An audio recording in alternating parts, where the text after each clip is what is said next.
1,20,000 square feet இடத்துல வீடு கட்டுறாருங்க. அந்த அடிமனைய திரு அசோக்குடைய மனைவியுடைய மாமியார் வாங்குறாங்க.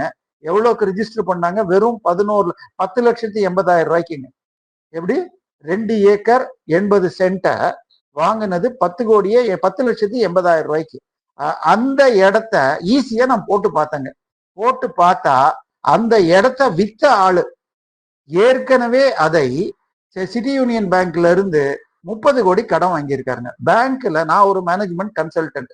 அதுல கடன் வாங்கணும்னு சொன்னால் காலி மனையாக இருந்தால் மார்க்கெட் வேல்யூ, அதுக்கு அடுத்து டிஸ்ட்ரஸ் வேல்யூல 50% கொடுப்பாங்க. மார்க்கெட் வேல்யூ 75 கோடி போட்டா டிஸ்ட்ரஸ் வேல்யூ 60 கோடி வரும். 30 கோடி கடன்னா குறைஞ்சபட்சம் மார்க்கெட் வேல்யூ 75 கோடிங்க. 75 கோடி ரூபாய் லேண்ட இவர் 10,80,000 ரூபாய்க்கு அந்த அம்மா வாங்குது. வாங்கிட்டு தன்னுடைய மகளுக்கு செட்டில்மெண்ட் பண்றாங்க. அதுல ஒரு சின்ன மாளிகை தான் ஒரு 350 கோடி ரூபாய்க்கு கட்டுறாரு. இப்ப இந்த வருமானத்துக்கு என்ன கணக்கு? இதெல்லாமே சேர்க்கல. வெறும் 1,34,00,000 தான் இப்ப வழக்கு நடக்கிறது. இதை தாண்டி இந்த ஆட்சியில டிரான்ஸ்பார்மர் ஊழலுக்கு வழக்கு நடந்துட்டு இருக்கு. அது எஃப்ஐஆர் போடணும்னு ஓடிட்டு இருக்கு.